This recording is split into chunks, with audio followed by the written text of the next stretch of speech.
तरक्की के राह खोलते हैं वास्तु के ये नियम। अपने जीवन में तरक्की पाना हर किसी का सपना होता है।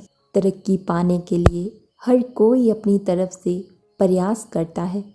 वास्तुशास्त्र में ऊर्जा का खास महत्व माना जाता है। वास्तु के अनुसार हमारे घर में रखी कुछ चीज़ों का प्रभाव हमारे ऊपर भी पड़ता है। घर में वास्तु के कुछ नियमों का पालन न करने से वास्तु दोष लगता है। वहीं वास्तु के नियमों का पालन करने से घर में सकारात्मक ऊर्जा बनी रहती है। आइए जानते हैं कि वास्तु के किन उपायों के करने से तरक्की के राह खुल जाते हैं। नंबर 1, अगर आपका कोई काम नहीं बन रहा है और घर में भी नकारात्मकता जैसा प्रभाव लग रहा है, तब आप रोज़ाना सुबह शाम घर में गंगाजल का छिड़काव करें। ऐसा करने से घर में देवी देवताओं का आगमन होता है और उनकी कृपा बनी रहती है। नंबर 2, वास्तुशास्त्र में कुछ पौधों को घर में रखना बहुत शुभ माना जाता है।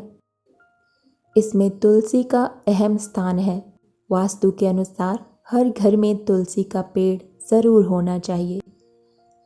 माना जाता है कि जिन घरों में तुलसी का पौधा होता है वहाँ पर खुशहाली रहती है।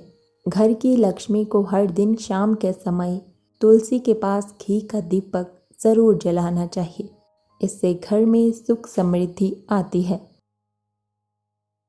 नंबर 3, घर से नकारात्मकता को दूर रखने के लिए आपको सुबह शाम कपूर का दिया पूरे घर में दिखाना चाहिए। ऐसा करने से घर का माहौल शुद्ध रहता है। नंबर 4, अपने पूजा स्थल पर हर दिन घी का दीपक ज़रूर जलाना चाहिए। इसके अलावा शाम के समय कपूर जलाकर आरती करनी चाहिए। इस उपाय को करने से घर में सकारात्मक ऊर्जा बढ़ने लगती है और नकारात्मक ऊर्जा समाप्त होती है। नंबर 5, वास्तु के अनुसार घर में सरसों के तेल के दिए में लौंग डालकर लगाना शुभ है और ऐसी मान्यता है कि अगर घर को किसी की नज़र लगी हो तब भी ये उपाय करने से घर में सुख शांति बनी रहती है। नंबर 6, घर में टूटी फूटी कबाड़ अनावश्यक वस्तुओं को नहीं रखें।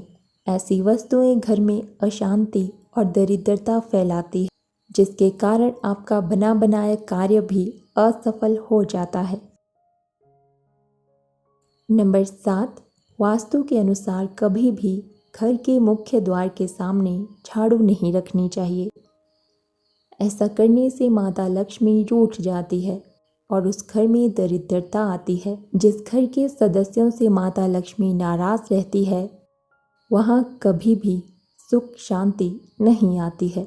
नंबर 8, खाना खाने के बाद जूठे बर्तन कमरे या डाइनिंग टेबल पर कभी नहीं छोड़ने चाहिए। भोजन करने के बाद जूठे बर्तन धुलने के स्थान पर ही रखना चाहिए। रात भर जूठे बर्तन छोड़ने से घर में कंगाली आती है। माना जाता है कि इससे पूर्वज नाराज़ हो जाते हैं और घर का सुख चैन समाप्त हो जाता है। नंबर 9, जूते चप्पल हमेशा घर के बाहर निकालने के बाद ही अंदर प्रवेश करना चाहिए। बाहर से आने पर जूते चप्पल का एक निश्चित स्थान होना चाहिए। कभी भी भूल कर भी जूते पहनकर बेडरूम तक नहीं जाना चाहिए। माना जाता है कि इससे घर में नकारात्मक ऊर्जा का प्रवेश होता है। उत्तर पूर्व दिशा में कभी भी जूते चप्पल नहीं रखने चाहिए। नंबर 10, यदि आपको जीवन में नई ऊंचाई पाना है तो उसके लिए ज़रूरी है आपके पास सकारात्मक ऊर्जा के भंडार का होना और आपका आभा मंडल का स्ट्रॉन्ग होना। इसके लिए आप सुबह उठकर सूर्य को जल चढ़ाएं। इस समय इसका ध्यान रखें कि धूप जल से छनकर आप पर पड़े। नंबर 11, काम करने के लिए फोकस करने की ज़रूरत होती है। इसके लिए ध्यान रखें कि आप जब भी काम कर रहे हों उस समय आपका मुंह हमेशा उत्तर की तरफ होना चाहिए। इससे आपका काम के प्रति ज़्यादा ध्यान जाएगा। हमारे आसपास की एनर्जी उत्तर और पूर्व से प्रवाहित होती है। नंबर 12, जीवन में तरक्की पाने के लिए आपका वातावरण का बहुत योगदान होता है। यदि आपके आसपास मेटल का सामान ज़्यादा हो तो नकारात्मक ऊर्जा का प्रभाव रहेगा। कोशिश करें कि आप जहां काम कर रहे हैं वहां पर लकड़ी का इस्तेमाल ज़्यादा से ज़्यादा हो।